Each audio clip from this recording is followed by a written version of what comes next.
ಎಲ್ಲರಿಗೂ ನಮಸ್ಕಾರ. ಇದು ಮಲೆ ಮಹದೇಶ್ವರ ಬೆಟ್ಟ ಕ್ಷೇತ್ರ ಅಭಿವೃದ್ಧಿ ಪ್ರಾಧಿಕಾರದ ವತಿಯಿಂದ ಈಗಾಗಲೇ ಕಳೆದ ವಾರ ಯಾರೋ ಭಕ್ತಾದಿಯೊಬ್ಬರು ಮಲೆ ಮಹದೇಶ್ವರ ಬೆಟ್ಟದ ಲಾಡು ಪ್ರಸಾದದಲ್ಲಿ ಮುಳ್ಳಿದೆ ಅಂತ ಹೇಳಿ ತೋರಿಸಿದ್ದಾರೆ.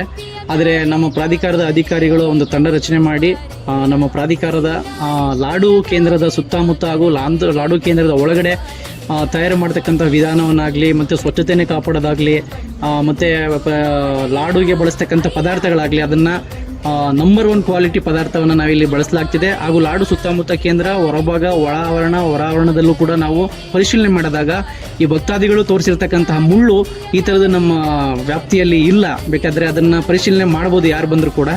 ನಮ್ಮ ಲಾಡು ಕೇಂದ್ರದ ಸುತ್ತಮುತ್ತ ಅಚ್ಚುಕಟ್ಟಿಗೆ ಸ್ವಚ್ಛತೆಯಿಂದ ಕೂಡಿದೆ. ತಯಾರಿಸಬೇಕಾದ್ರೂ ಕೂಡ ಪ್ರತಿಯೊಬ್ಬರು ಭಕ್ತಾದಿಗಳು ಸ್ವಚ್ಛತೆಯಿಂದ ಅದನ್ನು ತಯಾರು ಮಾಡ್ತಕ್ಕಂಥ ವಿಧಾನ ಇದೆ. ಹಾಗೂ ವಿಧಾನಗಳನ್ನು ಈಗಾಗಲೇ ತೋರಿಸಿದ್ದೀವಿ. ಪ್ರಾಧಿಕಾರಕ್ಕೆ ಹಾಗೂ ದೇವಸ್ಥಾನಕ್ಕೆ ಒಂದು ಕೆಟ್ಟ ಹೆಸರನ್ನು ಬಯಸಲಿಕ್ಕೆ ಈ ಥರ ಒಬ್ಬ ವ್ಯಕ್ತಿ ಯಾರೋ ಮುಳ್ಳಿದೆ ಅಂತೇಳಿ ಪ್ರಸಾದದಲ್ಲಿ ತೋರಿಸ್ತಾ ಇದ್ದಾರೆ. ದಯಮಾಡಿ ಪ್ರಾಧಿಕಾರದಲ್ಲಿ ಎಲ್ಲ ದಾಸೋಹ ವ್ಯವಸ್ಥೆ ಇರ್ಬೋದು, ಲಾಡು ತಯಾರಿಕಾ ವ್ಯವಸ್ಥೆ ಇರ್ಬೋದು, ಅತ್ಯಂತ ಗುಣಮಟ್ಟದ ಸ್ವಚ್ಛತೆಯಿಂದ ತಯಾರಾಗ್ತಿದೆ. ಹಾಗಾಗಿ ಎಲ್ಲ ಭಕ್ತಾದಿಗಳಲ್ಲಿ ಮನವಿ, ದಯಮಾಡಿ ಈ ಒಂದು ವಿಡಿಯೋದ ಇದಕ್ಕೆ ಯಾರು ಕಿವಿ ಕೊಡಬೇಡಿ. ಭಕ್ತಾದಿಗಳೇ ನಮಗೆ ದೇವರಿದ್ದ ಹಾಗೆ. ಹಾಗಾಗಿ ಇಂತಹ ವಿಡಿಯೋಗಳನ್ನ ದಯಮಾಡಿ ಶೇರ್ ಮಾಡಬೇಡಿ. ಮಾದಪ್ಪ ಎಲ್ಲರಿಗೂ ಒಳ್ಳೇದು ಮಾಡಿ.